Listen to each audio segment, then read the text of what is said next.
ghost story, a mystery, a love story. This book has it all. A mansion that has been haunted by a jinn for the past 100 years. Why is the jinn grieving? Why is he haunting the mansion? Who is he grieving for? Let's find out. Hello everyone, welcome back to my channel. My name is Mehek. I hope you guys are all fine, and like always, I also hope that you guys are reading. Back with a book of the week that is absolutely amazing. This is the first time that I'm reading a book by this author, and I'm really excited to see what other titles she has in store. And I was absolutely blown away, and this is a book that I'm going to be recommending to anyone and everyone I know for a really long time. The book is The Djinn Waits 100 Years. It's by Shubnum Khan. That's how it looks. It's a bright paperback. Now this book is set in South Africa, and it actually tells two tales. One which is set in around 1932 and one which is set around 2014. And it follows the life of two people, or two families I can say. One is the Khan family and their struggles back in 1932, and currently it talks about, in 2014 or 15, it talks about a 15-year-old Sana who moves to this grand mansion. It was a grand mansion once upon a time, house, but now it's like a kind of a falling apart, run-down place. And she has recently moved with her father.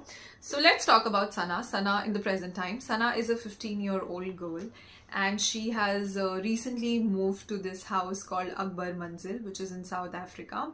She's moved with her father Bilal. Now Sana recently lost her mother due to cancer, and obviously they are grieving, and in order to escape that hurt and grief, Bilal and Sana moves to the path leads to Akbar Manzil, which is this house in South Africa.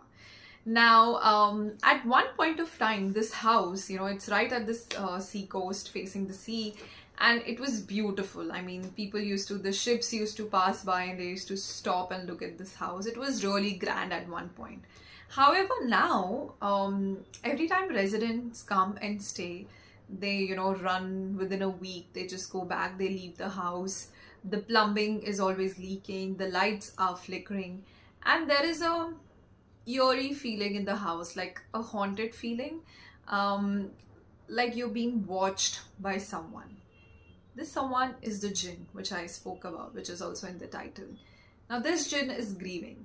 Why is he grieving? Who is he grieving for? I really want to tell you, but I will hold on to that. Now, like I said, residents, they commonly flee. All the tenants that have come before Sana, they have, gone away. Right now, the only permanent residents in the house are the caretaker, who is an old man. He is referred as Doctor in this book, and his memory is kind of failing him. And there are these three old bickering women always fighting among each other, and there is a maid. And now Sana and Bilal have also, come, and they're staying in this mansion.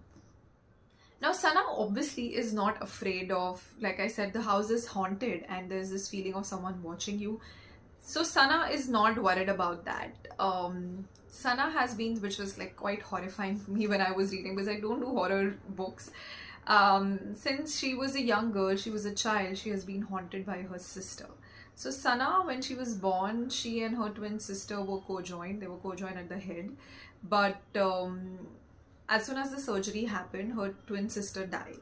Since then, she has been haunted by her spiteful dead sister, who wants her dead as well. I know it sounds very scary. But so Sana is not new to ghost or that haunted feeling.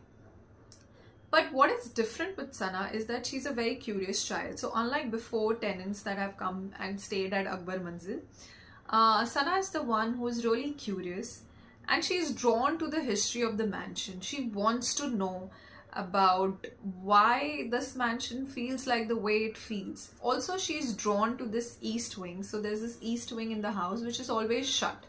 And there are some abandoned objects there, and there is a locked door. Now she's really drawn to that locked door.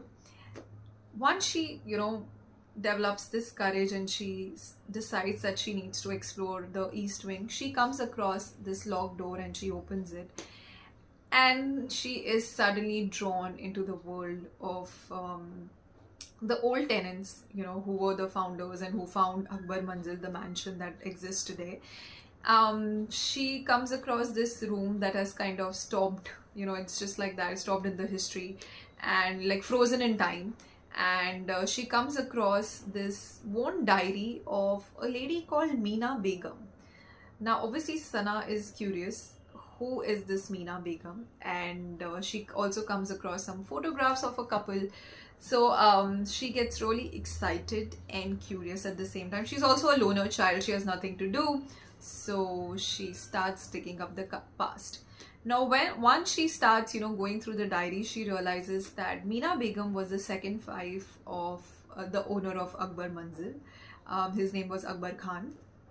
And that's when we are introduced to the parallel story that starts in, I think, 1919 approx.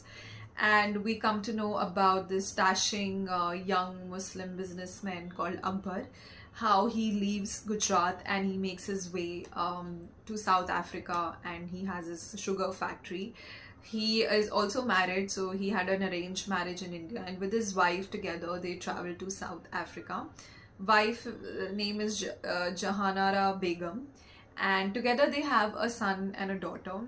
However, in spite of having the best of the facilities, this humongous house and amazing business and everything, and beautiful children, they don't really share love in their marriage. It's not warm, and Akbar feels like there is something missing. Akbar finally finds love in a worker a Tamil girl, a young Tamil girl who works at his sugar mill factory. And he's taken by her, and he obviously proposes to her. The girl rejects him, but because she's poor and there is no option, she has to marry Akbar. There's a pressure from her family that if you marry him, we don't have to worry about money ever again. So she's forced to marry him. But Akbar is a real genuine gentleman, and he really loves Meena Begum. So eventually, slowly, Meena also falls in love with Akbar, and their love catches fire. However, it's not only Akbar who has been smitten or is in love with Meena. We have the Djinn in the title. You must be wondering when the mention of the Djinn is going to come. So the Djinn is also enchanted and in awe with Meena Begum. She's a special woman, and obviously he's enchanted with her. But we have the first wife whose who's miserable. She is also very spiteful, arrogant, rude, cruel lady. And it's her jealousy that kind of leads to a very tragic incident for all these characters involved. Now, again, I'm too I would just want to share with you what really happens, but again, I'll hold on to that. That's a mind-blowing mystery for you to read. So Sana basically comes to know about Meena Begum, who she was and how did she marry Akbar, and what really ultimately happens to all of them. So as she gets drawn into the history of Akbar Manzil, she kind of digs out the really old, terrible secrets that the mansion has been hiding since almost a century now. Unaware that while she is doing that, there is the shadow or the Djinn, the grieving Djinn that's been watching her, what she's up to, and the Djinn is kind of scared that the secrets are going to be out. But Sana is the one who is going to put all of it together after almost a century. And in fact, this digging out of old and terrible secrets of the mansion is going to change the lives of not just the living people but also the dead people in the house, and it's kind of going to lead to a certain kind of an ending again, which I'm going to try and keep it a secret.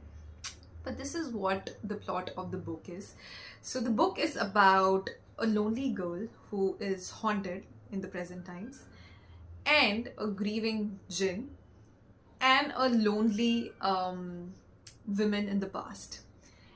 The beautiful thing of the book is that how these two tales come together and how everything ends, towards the end of the book.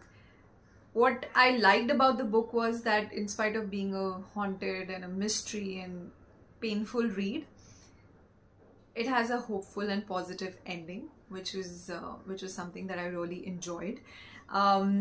I obviously love, since there are two tales going on. I enjoyed the one which is, dates back in 1932. That was an absolutely amazing tale about knowing about Akbar, how Akbar Manzil came to be, about the love story of Akbar and Meena. That was like beautiful. It's got a poetic, vibes to it, that love story. So I really love that. But I think overall, the book leaves you with a message that, even the toxic people can be redeemed as long as they're ready to let go of their past hurt and they're ready to be kind to people. So they can be redeemed. The book also talks about the ill effects of capitalism and imperialism that was prevalent in the past.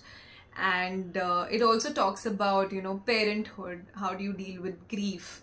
And basically, how sometimes people are so bogged down with their grief. And so it also talks about mental health, how some of these characters, in the present day, all the characters that were staying at Akbar Manzil, they all carried a grief. And I think that's what brought them together. Some of them, regretted what they've done in the past, and some of them have children that they don't want to see their parents anymore. So each of these characters are carrying a grief, but you know like I said, the book has an happy ending. It teaches you that you can let go of your grief, you can shed and look for a positive outcome.